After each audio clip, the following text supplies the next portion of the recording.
ଗୋଟେ ପେଚା ଥିଲା ଆଉ ଗୋଟେ ଶୁଆ ଥିଲା। ପେଚା ଦିନେ କ'ଣ କରିଛି, ତାକୁ ତ ରାତିରେ ଦେଖାଯାଏ, ତାକୁ ଦିନରେ ଦେଖାଯାଏନି। ଦିନରେ ସେ ଅନ୍ଧ, ରାତିରେ ସେ ତା ଆଖିଟା ଖାଲି ଭୂତଳିଆ ଦେଖାଯିବ। ଆମକୁ ଲାଗିବ ସେଟା ଭୂତ, ଦେଖିଲା ବେଳେ ସେଟା ପେଚା। କିନ୍ତୁ ସେ ପେଚା ଶୁଆ ଘରକୁ ଯାଇକିରି ଶୁଆ ଦିନେ ଶୋଇଥିଲା। ଶୁଆ ତାର ଦିନରେ ତା ପର ଉଡ଼େଇ ଦେଇଥିଲା। ପୁଣି ସିଏ ତାକୁ ମାରିବ ବୋଲି ଛକିଥିଲା। ପେଚା ଶୁଆକୁ ମାରିବ ବୋଲି ଛକୁଥିଲା।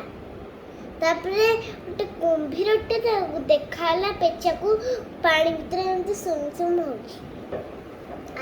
ସେ କୁମ୍ଭୀର କହିଲା, ତୁ ଏ ଶୁଆଟାକୁ ମାରିପାରିବୁ କି?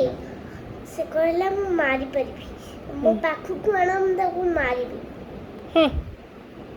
नोज में हाथ मत डाल। कुंभीर कला पुणी कुंभीर पाखକୁ ସେ ଶୁଆଟାକୁ ଆଣିଲା। ସେ ସେଥିରୁ ତାକୁ ଖାଇଲା। ଯେମିତି ସେ ଶୁଆ ଜାଣିଛି ଏଇଟା କୁମ୍ଭୀର ଖାଉଛି ମତେ, ସିଏ ଦେଲା ଚମ୍ପଟ ମାରିକିରି ତା ଘରକୁ ପଳେଇଲା। ଆଉ ଖସିଗଲା ଟି ଚମ୍ପଟ ମାରିଲା ତା ଘରକୁ। ହଁ। ଓହୋ। କୁମ୍ଭୀର ନଖ ତା ଦେହରେ ଗୋଟେ ବାଜିଗଲା ନା। ସେ ଭାବିଲେ ଏଇଟା ପେଚା ନୁହଁ, ଏଇଟା କୁମ୍ଭୀର।